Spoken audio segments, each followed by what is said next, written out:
you are on assignment. We'll keep increasing sanctions. I like people coming early. Now, a behind-the-scenes look.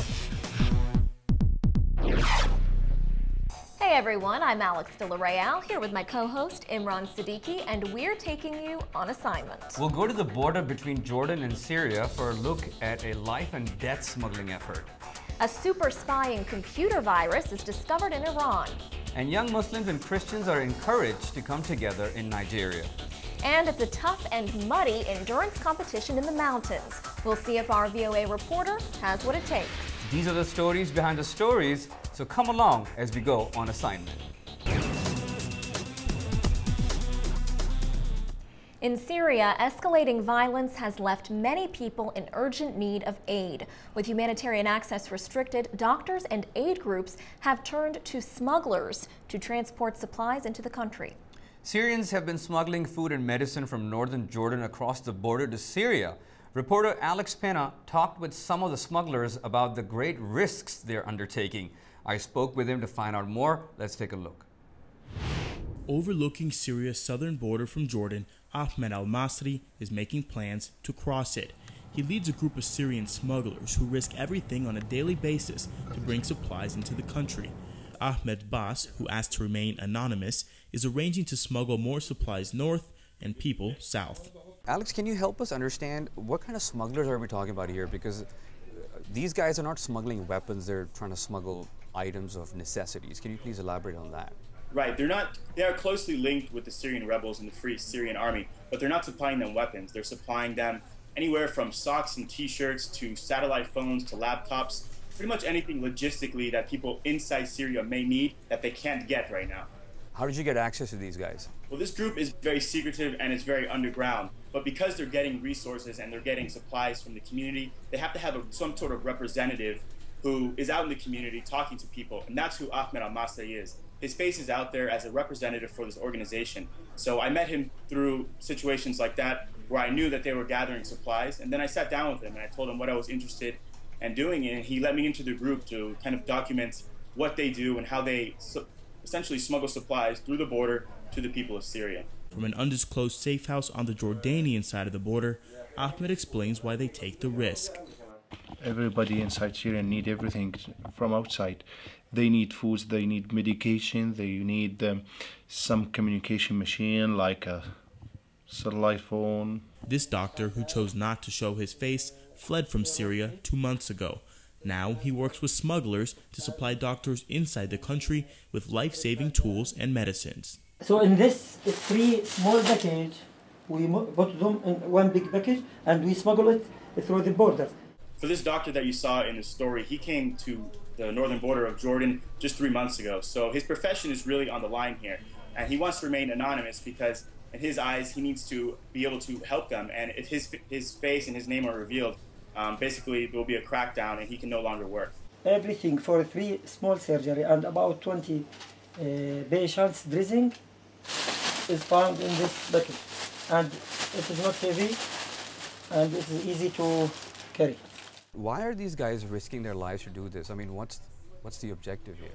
Well, before they started smuggling, these aren't professional smugglers. In fact, some of them are engineers, doctors, restaurant owners, cab owners, but they were all in Syria and they were aiding the revolution or the uprising in their own unique way. Once they were kicked out of Syria or they fled, now they're dissidents living in Jordan. This is the only way that they feel that they can help the people that they left behind. So to him, it's a risk, but it's a necessary risk in order to help the engineers, doctors, the cab drivers, and the restaurant owners inside Syria who no longer have anything. They've been cut off from the rest of the world. If I will scare and my friend is scared, nobody will do this thing. We must do it. In circumstances like this, you have something like the Red Cross that can come in and help these guys with life-saving medication or food items and stuff like that.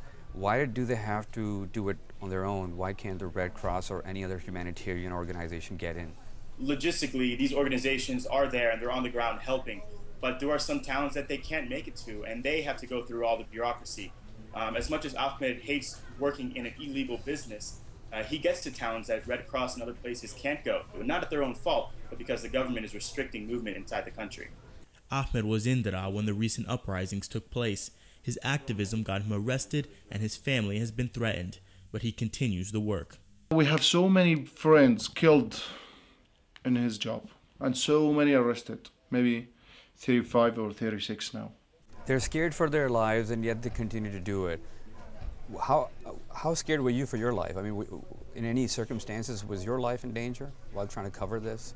No, I wouldn't say my life was in danger. Certainly working on the northern border is a risky venture in itself, but the northern border of Jordan is actually very calm, and it's kind of an ironic situation because you can see, standing from the southern border inside Syria, the town of Daraa, which is one of the areas they supply most, is no more than 6 miles from the southern border of Syria. So certainly there's a tension there, but there's no danger involved until they cross the border. Once they cross the border, that's when they face landmines, that's when they face snipers. That's when they're taking the biggest risk. When you talk about snipers, what do you exactly mean? I mean, anyone trying to cross the border is going to be shot at, even if it's a kid trying to cross the border with a bottle of water? Obviously, all situations are independent, but for the most part, that has happened. And because they assume that nobody is crossing the border from Jordan in order to participate in legal activities, they tell me that it's very likely if you're seen, they don't know who you are, they're not going to ask questions, they're just going to shoot first. And that's kind of the situation on the southern border with Jordan. With regards to the recent statement from the Syrian administration that the U.S. has a huge role to play in what's going on in Syria, what's your take on that and what are the people on the ground saying? The people on the ground were always telling me that, of course, they've lived under this rule, this regime, this information that they received. And now being outside Syria, they see that Assad is trying to make the rest of the world look like a menace, so that if he ever does end up out of power, it looks like while he was in his regime, things were going well in Syria. But the people who have left, the people who have fled, the refugees, the people who have been threatened by the government, they all know that eventually Assad will fall and they'll know the truth. But as far as they're concerned, they do believe that eventually his regime will fall. Well, stay safe out there. Thank you so much for reporting. Alex Pena spoke with us by Skype from our VOA bureau in Nairobi. Coming up, the flame virus hits computers in Iran, and it does so in some new and different ways. You're watching On Assignment.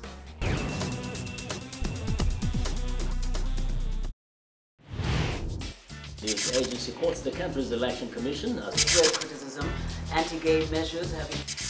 Coming in first thing in the morning, I get down to my desk, get into my computer to just check all the stories we have. I will come to work in the morning and, of course, hit the ground running. Yes, sad story. That part of the morning is really crazy for me, but that's how it is. I've gotten used to it. Hey, spares no details of how... I'm so self-conscious. When we come in, we want to make sure the table looks shiny. Oh, somebody was having a party on this table. Dimi and I, we have a chemistry, and we work together very well. Vincent is just an easygoing guy, and sometimes I like to kind of pull his coattails a little bit and just try to shake him up. Hello, I'm Vincent McCory. And I'm Dimiake Mokalialia. This is In Focus. Every time I get on the set, when I hear that you're on, hard as it might be to believe, I am a nervous wreck inside, because I always feel it's just a question of the prompter stopping and me not finding my words on the page and what will happen. The world's most dangerous conflict. VOA's Chris Simpkins has... I think the best part is just knowing that you have an audience out there that is expecting you to tell them these stories, being able to relate to them these stories in a way that makes them feel informed. Kumaraswamy's legal action against rebel leaders. Demi and Vincent enjoy each other. It's a very warm friendship. They're joking. They have this great rapport. This is In Focus. This is In Focus. He's half the face, I am half the face of the show. The two of us together make it feel like the show is whole.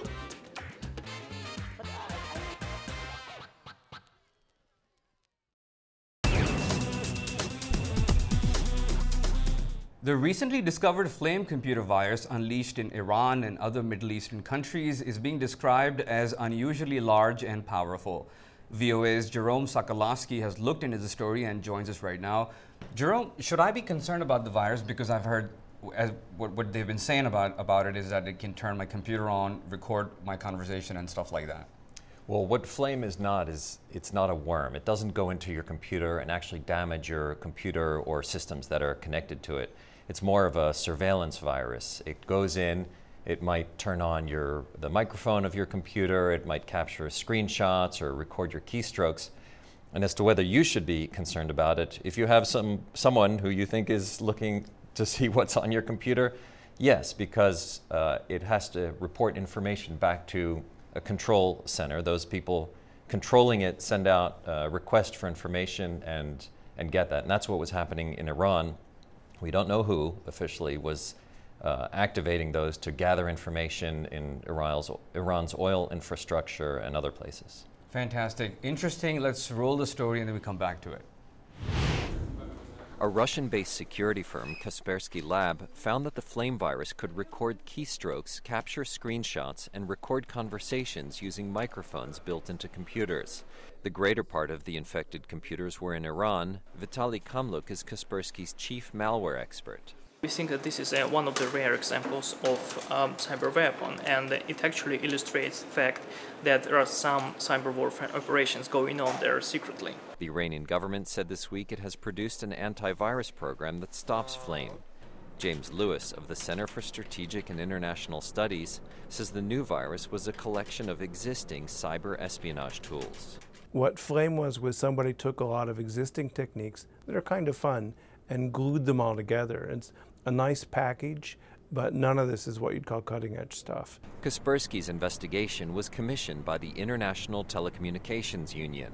Russia wants the UN agency to extend its regulatory authority to the Internet, and Lewis suspects the Moscow-based company is helping in that effort. The ITU's 193 members will meet later this year in Dubai, and viruses like flame will surely be part of the debate over how the Internet should be governed. Jerome Socolovsky, VOA News, Washington. Jerome, the discovery of this virus in Iran has led to another debate, the use of cyber weapons and the military's role in that. That's correct. This is being called cyber warfare. This was a cyber weapon, in the words of many analysts.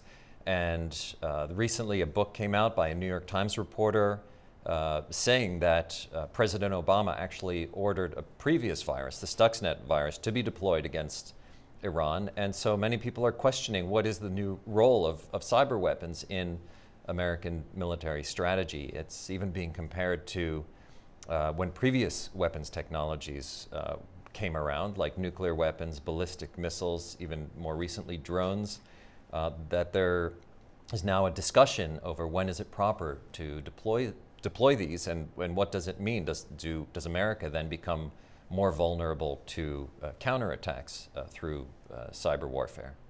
VOA's Jerome Socolovsky, thank you so much for joining us. Thank you. When we come back, we'll look at an effort to bring together Muslim and Christian youth in Nigeria. You're watching On Assignment.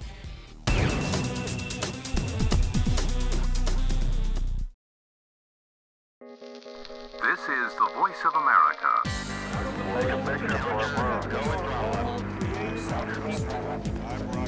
So they went about their...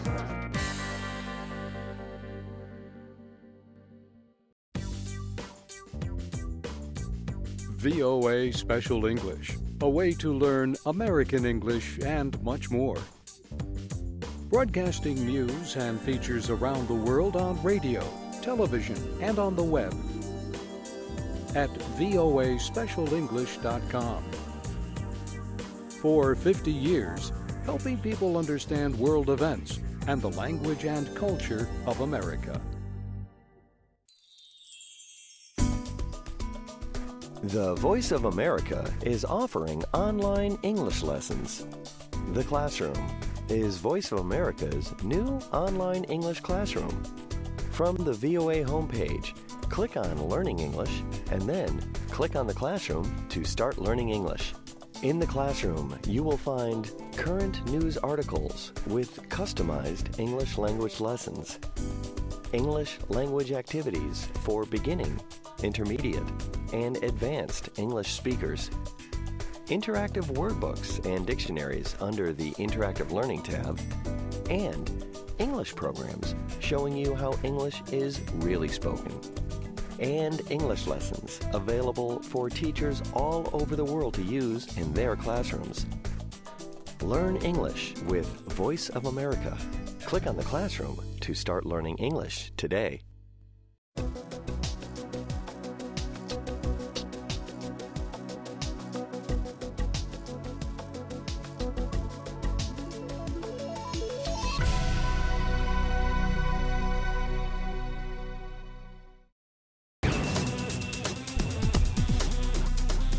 Sectarian violence in northern Nigeria has killed hundreds in recent years, and many fear that attacks by Islamic extremists could ignite lingering tensions. But in the northern city of Kaduna, Muslim and Christian religious leaders are coming together to try to head off violence. Ann Look has been covering this story for VOA, and I had the chance to Skype with her to talk about it. Let's take a look at that. The efforts that I covered in the city of Kaduna were really community-led. There was the Interfaith Mediation Center, which is run by a partnership between an imam and a Christian pastor. And then there were also the local youth chapters of the national Muslim and Christian associations of Nigeria had actually come together on their own and decided to start hosting social events together, decided to start communicating, getting to know each other. So it was really community-led. It was really kind of a grassroots movement. And how successful has this movement been? You know, from talking to people in Kaduna, it's been incredibly successful. The Interfaith Mediation Center hosts a TV show. They do trainings of local youth leaders throughout the state on conflict mediation, on conflict prevention. And then the youth groups I spoke with said that it had almost been kind of they've set up almost an informal network system where when things happen, when problems come up, when tensions start to get a little bit hot, they're able to kind of calm down the rumors, calm down the tensions. Retaliation and reprisal has really characterized some of the sectarian violence in this kind of middle belt region of Nigeria. So it's been really important, dispelling rumors, talking among leaders, talking among local communities to keep them from acting before they find out what's going on. Imam Ashafa and Pastor James Wayu have collaborated on conflict prevention for more than a decade. Pastor Wayu said death tolls have been celebrated like points in a sporting match. It is not a game. It is an issue of forgiveness. So we should stop it where it is now. Let's not say we must retaliate before we stop. Because when we retaliate, some will retaliate again. And the cycle of violence will continue, God forbid, forever. Youth are key, they say. Unemployment opens them up to becoming hoodlums for hire. But after last year's violence, young men like Francis Frank say they are wising up to being used by political elite. We are killing ourselves, and these people are up there enjoying themselves. Muslim and Christian youth groups in Kaduna have joined forces and have succeeded in calming tensions when problems arise. There's been a history of communal violence in Nigeria since the end of the military government in 1999. But there have been, in the past decade or so, there have been kind of flashes of intense violence that have killed, hundreds, even thousands at various moments in time. But often it's not necessarily a religious dispute. It's more of maybe a local political dispute, socioeconomic disputes, disputes over land use and grazing rights, that then the violence will take place along perhaps an ethnic or a religious line. Keep in mind that this central belt, it's called the middle belt region of Nigeria, it's actually where the primarily Muslim north meets the primarily Christian south. And so there's a lot of intermingling, and these populations, various ethnic groups, various religious groups do intermarry, there's a lot of coexistence, but then when a dispute will happen, the violence sometimes is carried out along religious lines. And what was the sense you got being there and seeing these people coming through, and they have to have their cars checked and they have to go through all of these security measures? What was your sense of how that was affecting their spirit?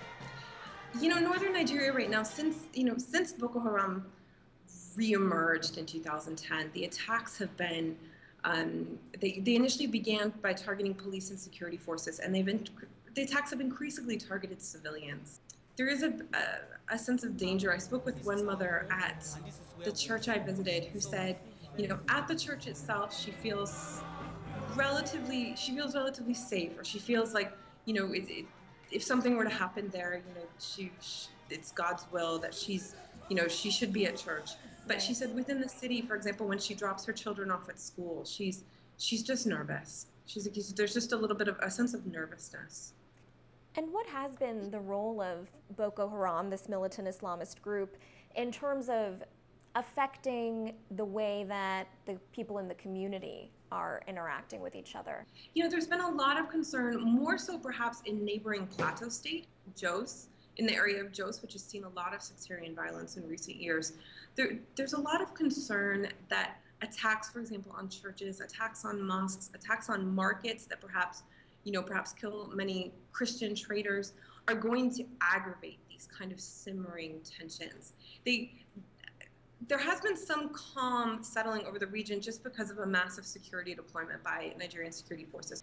A few weeks ago, the head of the Christian Association of Nigeria warned that, if attacks continue to happen on churches, he doesn't know how much longer he can, quote, hold back Christian reprisals. So there still are tensions bubbling underneath the surface, but I think from what I saw, there's a lot of effort being made, especially on a community level.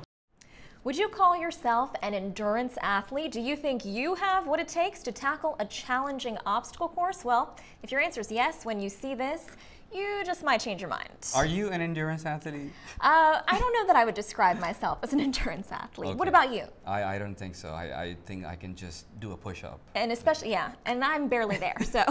Okay, but in the Pocono Mountains in Pennsylvania, 5,000 people took on the Tough Mudder, a 20-kilometer-long course designed by British Special Forces. The course is a challenge for even the toughest of competitors, and VOA's Ramon Taylor decided to give it a try himself. He told me all about his day of tough mudding. Let's check out what he had to say.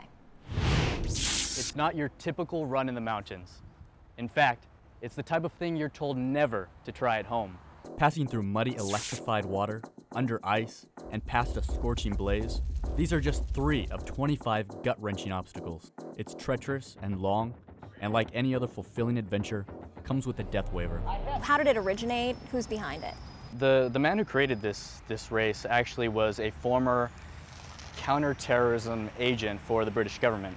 It's a 20-kilometer course hidden in the Pocono Mountains of Pennsylvania called Tough Mudder, which they take pride in calling probably the toughest event on the planet, a master designed by British Special Forces to test mental determination as well as physical endurance. And he submitted this to Harvard Business School business plan. It was a finalist. They say that it wasn't a winner because they thought it was too ambitious. And it turns out it was incredibly ambitious. In 2 years, it started in 2010. They've already had over 500,000 participants in 3 continents, 34 events this year, and probably many more to come. What is the incentive for doing something like this? Called commitment. For me, it was peer pressure. Team pressure. That, and a desire to feel invincible, both in mind and spirit, after growing up a weak and scrawny kid from New Mexico. This is my team of 8, the Militants, 4 based out of New York, 4 here in Washington, D.C. The world's toughest event. That phrase definitely stuck with me, but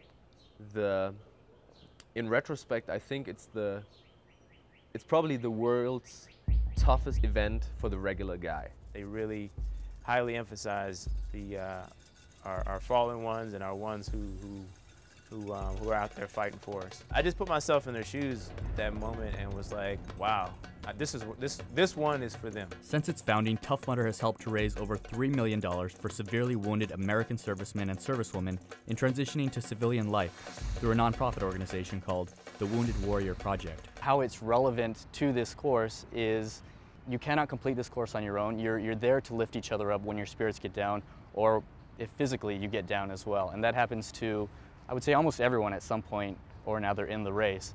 In the weeks leading to the main event, our team got our act together. We trained what was trainable, jumped what was jumpable, and for everything else. For example, the electric eel. They tell you, oh, it's 10,000 volts and you're gonna get shocked. I got shocked 6 times with that, and that was 10,000 volts. Would you say that that was the most difficult of the challenges? I would not say that, only because I had been through 24 other obstacles at that point. Right. I could see the finish line, and I think that's why they put the most, maybe what is considered the most difficult for a lot of people last, because you're not going to stop after obstacle 24. I mean, even if it's your greatest fear. Right, you're going to keep going. You're going to keep going. At that point, you want to finish. At that point, you may be tired, but there's still enough adrenaline left in you that you're going to get through it. Well, of course, for something like this, it requires a lot of training. We all woke up at 5 in the morning, and we were all exhausted. But we got in the car, and I got in my zone, man. I started to feel the energy sort of in preparation for the race. I was just, let's do this. The drum beats of war, complete with piercing battle cries, a 3-hour rush of adrenaline. It all comes together as one. That feeling that while everything can stand in your way, nothing will stop you. Greece's financial meltdown has sent unemployment soaring above 20%. The country's economic crisis has had a polarizing effect politically, with Greeks split on how to resolve it. A repeat election to form a new government will be held on June 17, and polls show the two main contenders are neck and neck. Reporter Henry Ridgwell has more in this week's full-feature story. Industrial disputes do not get much worse than this. The workers at the Hellenic Halivourgia steel plant have been on strike for more than 200 days. Yorgos Sifonias is president of the Workers' Union. He showed VOA letters of solidarity from unions across the world. The union has undertaken collective action, which has roused the whole of Greece's working class. Our strike has become a landmark, a model of how all workers must fight. Among those on the picket line is Panayotis Papanikolaou, who has worked at the factory for more than 20 years. Right now, I think most of the workers will support and vote for Syriza, not PASOK or New Democracy, because Syriza supports the workers. Alex Tsipras, the 37-year-old leader of the Syriza party, has vowed to cancel the austerity programme insisted on by the European Union in return for financial bailouts. Results from Friday, the last day of polling before the June 17 election, show Syriza and New Democracy, which supports the bailout, each holding around 26%. Analysts say the economic crisis has polarised Greek politics. Nikos Christodoulou from Merit Securities says the markets would punish a Syriza victory. The market wants a more pro-European government, which would implement the reforms and wouldn't attack the bailout agreement. Athens residents flocked to the beach Saturday and Sunday to enjoy the sun and try to forget about the crisis. In less than 2 weeks, they returned to the polls, knowing another economic storm could soon follow. Henry Ridgwell for VOA News, Athens. And that's our show for today. Alex and I will be back next week when we look at stories about gays in Iran and India's increasing rural urbanization. You can find all of our episodes at voanews.com, and we're also on Facebook and YouTube. From all of us here at On Assignment, thanks for watching. We'll see you next time.